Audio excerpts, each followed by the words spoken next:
코로나19 팬데믹 기간 국제사회는 기후환경 문제에 있어서 두 가지 큰 결정을 합니다.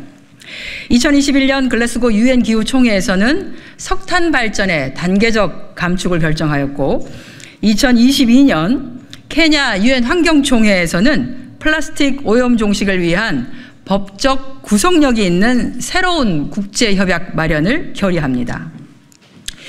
기후변화와 플라스틱 오염은 본질적으로 국경을 초월한 문제고 전 지구적 위협이자 우리 인류가 공동으로 시급히 대응해야 할 문제이기 때문입니다. 따라서 2024년 올해 기후환경 문제의 화두는 단연 탈석탄과 플라스틱 오염 종식입니다. 이미 지난 4월 G7 주요 7개국은 정상회의 공동성명을 통해서 2035년까지 전력 부분의 탈탄소 달성 목표를 재확인하면서 2035년까지 저감장치 없는 석탄 발전의 단계적 폐지를 합의했습니다. 이제 탈석탄은 G20은 물론 UN 기후총회의 핵심 의제로 더욱 강화될 것입니다. OECD 국가인 우리 대한민국은 관련 대응책 마련과 전략 수립에 적극 나서야 합니다. 전 세계가 K-팝, K-뷰티, 또 K-드라마에는 박수를 보내고 있습니다만 K-석탄 발전에 언제까지 가동할 것인지는 의구심을 보내고 있기 때문입니다. 플라스틱 오염 종식을 위한 국제사회의 관심 역시 우리 대한민국으로 모이고 있습니다. 법적 구속력 있는 플라스틱 국제협약 마련을 위한 마지막 회의 제5차 정부 간 협상위원회가 오는 11월 우리 대한민국 부산에서 개최되기 때문입니다. 화석연료에 기반한 이 두 가지 문제를 신속히 해결하기 위해서는 국제사회의 협력과 공조가 그 어느 때보다도 절실하게 요구되고 있습니다. 그리고 이를 이끌어갈 국가적 리더십이 필요합니다. 이에 대한민국 기후환경 외교의 위상 제고를 위해서 대한민국 국회가 먼저 응답하겠습니다. 저희 국회 기후변화 포럼은 22대 국회 개원 이후에 여야 의원님들과의 의견 수렴을 하였고 10월 4일 오늘 오전에 총 31분의 의원님들과 뜻을 모아 탈석탄 및 플라스틱 오염 종식을 위한 비상대응 촉구 결의안을 공동 발의하였습니다. 결의안의 주요 내용으로는 2040년까지 저감장치 없는 국내 석탄 발전 단계적 폐지와 폐지 지역에 대한 지원에 대해서 관련 법제도 정비를 강화하는 것, 2050년 탄소 중립에 부합하는 전력 수급 기본 계획 마련과 국제사회에 책임 있는 2035년 NDC의 제출, 플라스틱 생산과 소비, 재활용 문제 해결을 위한 국내 법적 제도의 정비 그리고 강화, 제5차 정부 간 협상위원회의 성공적 결과 도출을 위한 적극 지원, 마지막으로 파리 협정 1.5도씨 목표 달성을 위한 범국민적 기후위기 대응 정책 마련과 행동입니다. 오늘 기자회견은 단순히 결의안 제출을 설명하는 자리가 아닙니다. 국제사회에서 탈석탄과 플라스틱 오염 종식을 위한 대응이 가속화되고 있기에 이러한 기후환경 문제를 극복하기 위해 관련 제도를 정비하고 강화된 정책적 틀을 마련하겠다는 22대 국회의 강력한 의지를 표명하고자 합니다. 국제사회의 책임 있는 일원으로서 기후환경 문제 해결에 기여할 수 있도록 대한민국 국회의 소명을 다하겠습니다. 이번 결의안을 선언적 행위로 끝내지 않겠습니다. 결의안에 담긴 내용 하나하나가 이루어질 수 있도록 포럼의 여야 의원님들과 함께 면밀히 검토하고 대응하겠습니다.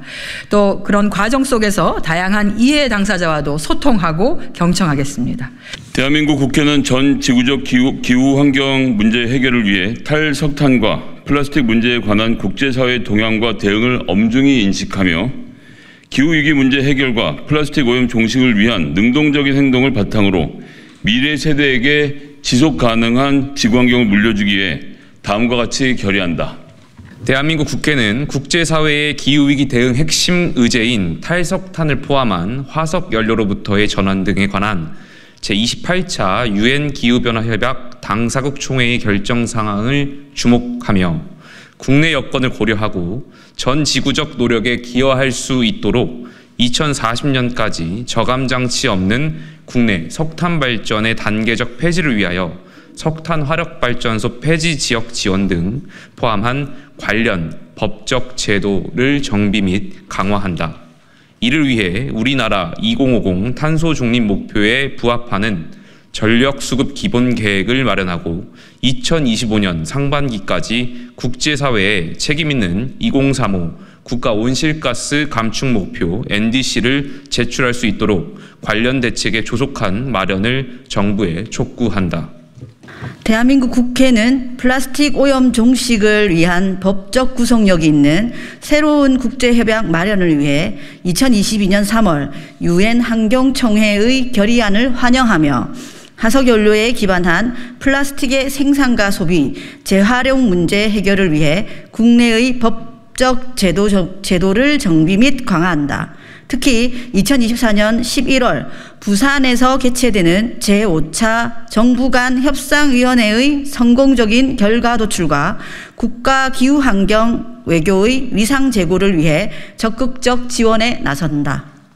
대한민국 국회는 탈석탄을 포함한 탈화석연료의 국제적 논의 강화와 플라스틱 오염 종식을 위한 새로운 국제협약 마련 등 관련 동향을 바탕으로 우리나라의 전력과 산업 그리고 경제와 생활에 미치는 영향을 통합적으로 분석, 점검하고 새로운 국가 전략 마련과 선제적 대응 그리고 정책적 지원을 강화한다.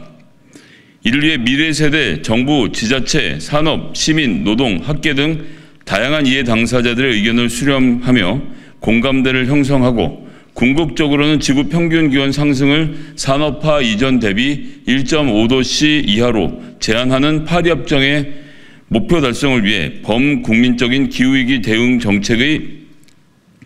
정책 마련과 행동을 끌어내는 데 최선의 노력을 다한다.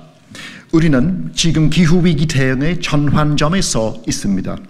탈석탄과 플라스틱 오염 종식은 단순한 선택이 아니라 미래 세대를 위해 우리가 반드시 실천해야 할 과제입니다.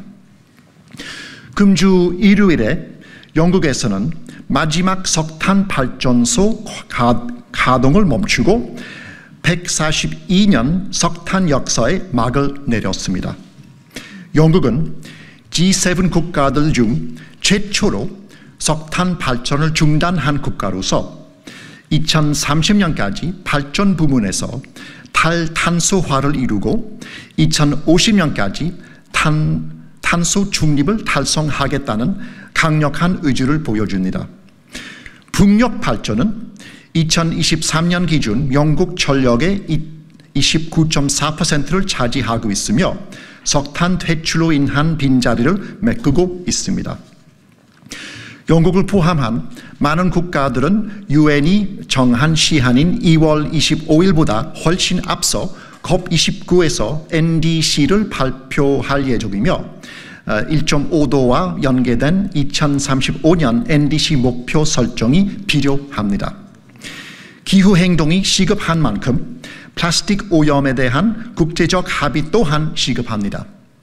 영국은 플라스틱의 전체 수명 주기를 다루고 해양 환경뿐만 아니라 모든 환경에서 플라스틱 오염을 해결하는 도전적인 협정을 지지합니다.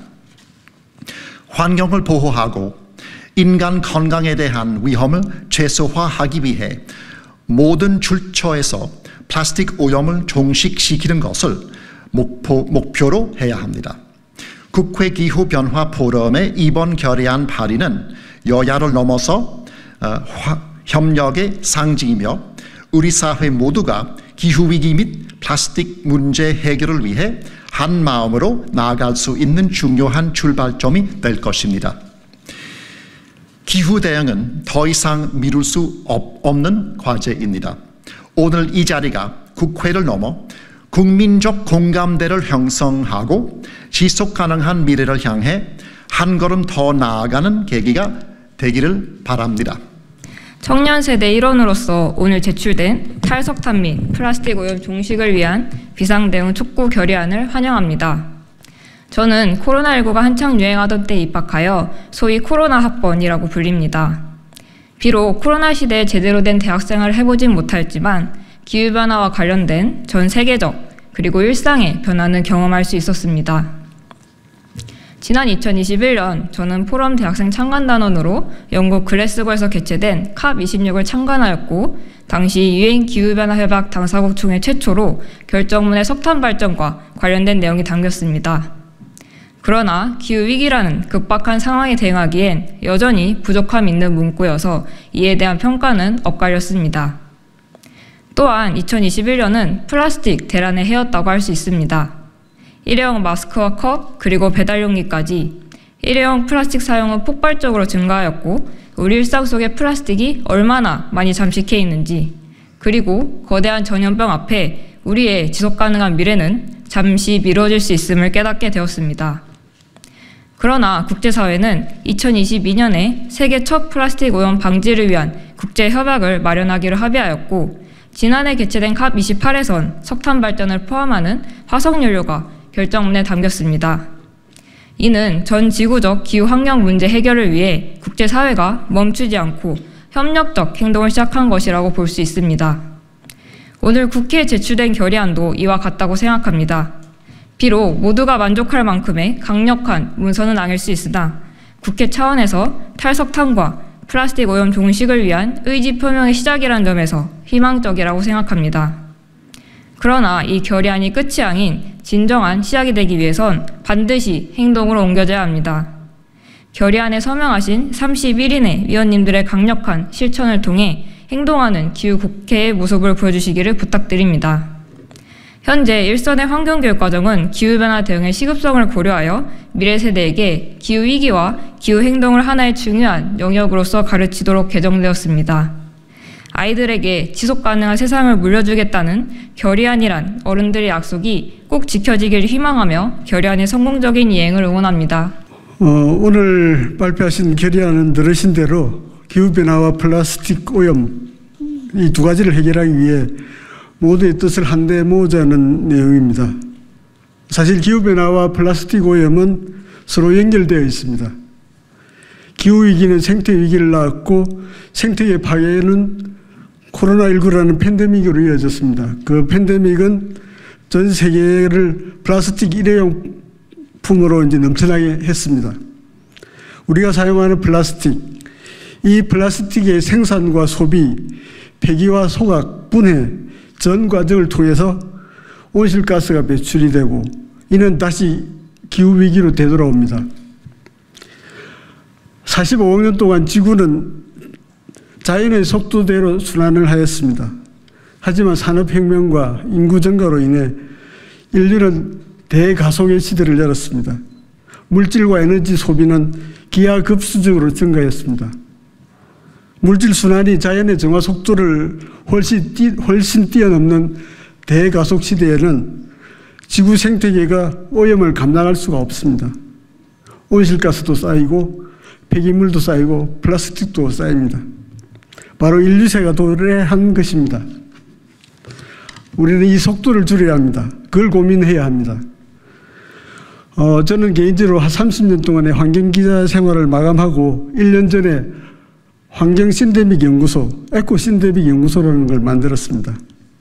기후변화와 대기오염, 플라스틱 오염, 생물 다양성, 팬데믹 이런 환경 문제들이 어떻게 서로 얽혀 있고 어떻게 상호작용하는지를 살펴보고 종합적인 해결책을 찾아보고자 하는 의도였습니다.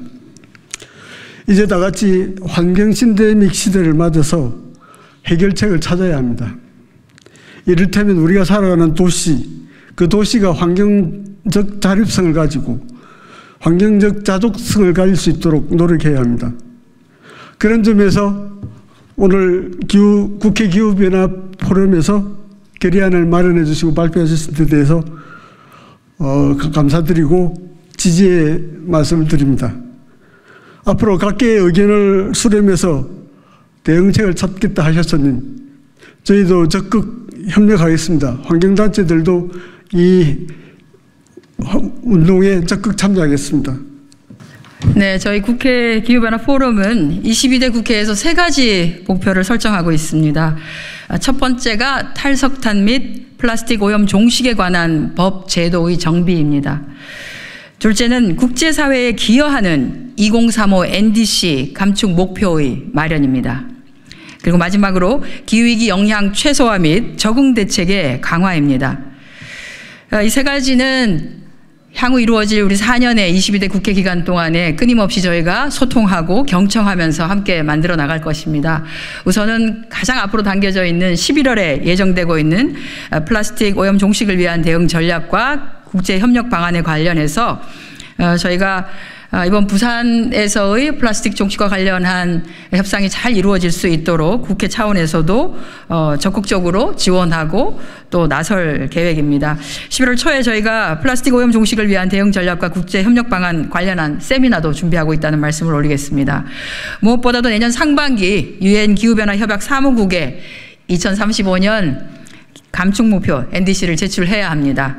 이 과정 속에서 관련 안들이 잘 검토되고 무엇보다도 대한민국이 국제사회의 일원으로서 제대로 기여하는, 파리 협정에 기여하는 국가 목표를 제출할 수 있도록 최선을 다하겠다는 말씀드립니다.